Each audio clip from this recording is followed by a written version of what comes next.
Hello दोस्तों, कैसे हैं? आशा करता है सब ठीक होंगे। तो आज का कहानी है सास भी कभी बहू थी भाग जा। यह कहानी की अंतिम पार्ट है, तो यह कहानी पूरी सुने दोस्तों। तो सुनाते हैं एक पारिवारिक भरी कहानी। तो कहानी स्टार्ट करते हैं। तब तक दोस्तों हमारे कमेंट बॉक्स में लिखें जय माता दी। तो कहानी स्टार्ट करते हैं। यह मुझे दिन में दिन क्या होता जा रहा है, वह मन ही मन घबराती है। दिमाग पर धुंध सी छाई रहती है। जब धुंध कभी छटती है तो उसे एकाएक बात याद आती है। उसे हठात अचानक याद आया कि एक बार ज्योति ने टमाटर का सूप बनाया था और उसे भी थोड़ा पीने को दिया। उसे उसका स्वाद बहुत अच्छा लगा।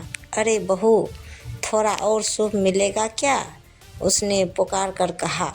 थोड़ी देर में रसोइया कप में उसके लिए सूप ले आया।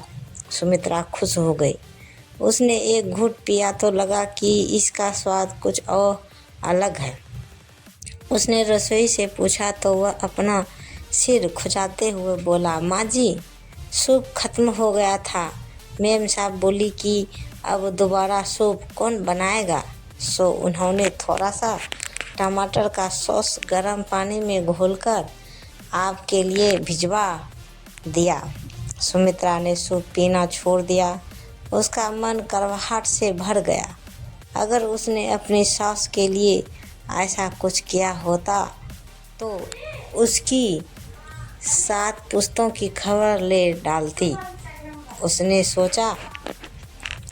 एक बार उसको फ्लू हो गया। 3-4 दिन से मुंह में अन्न का एक दाना भी ना गया था। उसे लगा कि थोड़ा सा गर्म दूध पिएगी तो उसे फ़ायदा पहुंचेगा। वह धीरे से पलंग से उठी, घिसटती हुई रसोई घर तक आ गई। बहू, एक प्याला दूध दे दो। इस समय वही पीकर सो जाऊंगी और कुछ खाने का मन नहीं कर रहा है। दूध? ज्योति मानो आसमान से गिरी। ओहो माँ जी, इस समय तो घर में दूध की एक बूंद भी नहीं है। मैंने सारा दूध जमा दिया है। दही के लिए कहिए तो बाजार से मंगा दूँ? नहीं, रहने दो, सुमित्रा बोली। वह वापस अपने कमरा में आई। क्या सबके जीवन में यही होता है? उसने मन ही मन कहा। वह हमेशा सोचती आई कि जब वह बहू से सास बन जाएगी तो उसका रवैया बदल जाएगा। वह अपनी बहू पर हुक्म चलाएगी और उसकी बहू दौड़ दौड़ कर उसका हुक्म बजा लाएगी। लेकिन यहाँ तो सब कुछ उलट पुलट हो रहा था। कहने को तो वो सास थी, पर उसके हाथ में घर की बागडोर ना थी। उसकी एक ना चलती थी, उसकी किसी को परवाह ना थी। वह एक अदना सा इंसान थी। कुणाल के प्रिय कुत्ते टाइगर से भी गई बीती। टाइगर की कभी तबीयत खराब होती तो उसे एक सी कार में बिठाकर फौरन डॉक्टर के पास ले जाया जाता। पर सुमित्रा बुखार में तपती रहे तो उसका हाल पूछने वाला कोई न था। वह अपनी इस स्थिति के लिए किसे दोष दे? उसे लग रहा था कि वह एक अवांछित मेहमान बनकर रह गई है। वह उपेक्षित सी अपने कमरे में पड़ी रहती है या निरुद्देश सी घर में डोलती रहती है।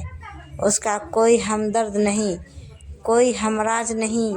वह परी परी दिन गिन रही है कि कब सांस की डोर टूटे और वह इस दुनिया से कुछ कर जाए।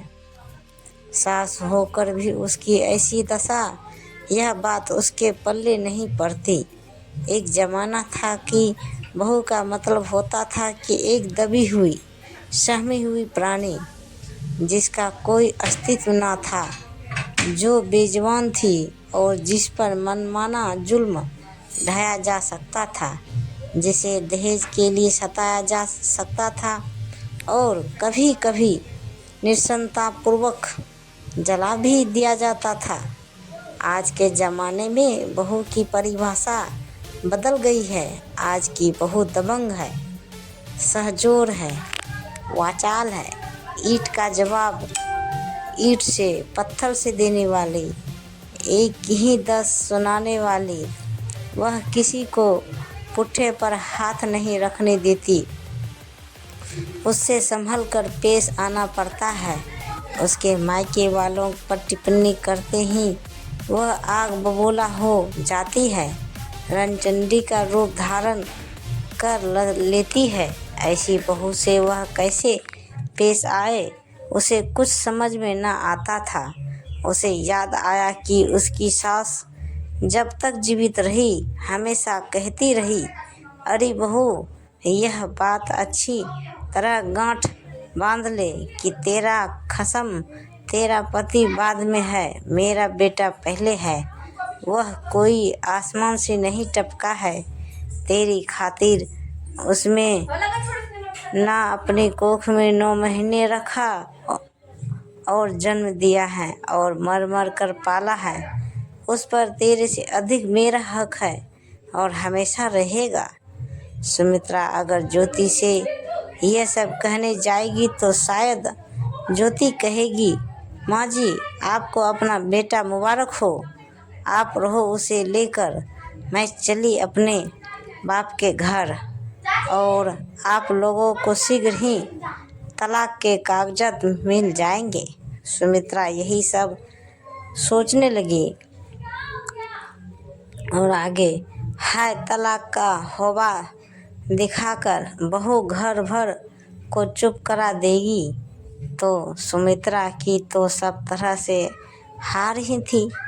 चित भी बहू की और पट भी बहू की। उसकी सुमित्रा ने अपना सिर थाम लिया। सारी उम्र सोचती रही कि वह सास बन जाएगी तो ऐश करेगी, अपने घर पर राज करेगी, पर आज उसे लग रहा था कि सास बनकर भी उसके जीवन में कुछ खास बदलाव नहीं आया। क्या यह नए जमाने का दस्तूर था या बहू की पढ़ाई की करामत थी या उसके पिता की दौलत का करिश्मा था या फिर बहू की परवरिश का कमाल था। उसकी बहू तेज तरार है, मुंहजोर है, निर्भीक है, स्वच्छंद है, काबिल है और अपने नाम का अपवाद है। और सुमित्रा पहले भी बहू थी और आज भी सास होने के बाद भी बहू है।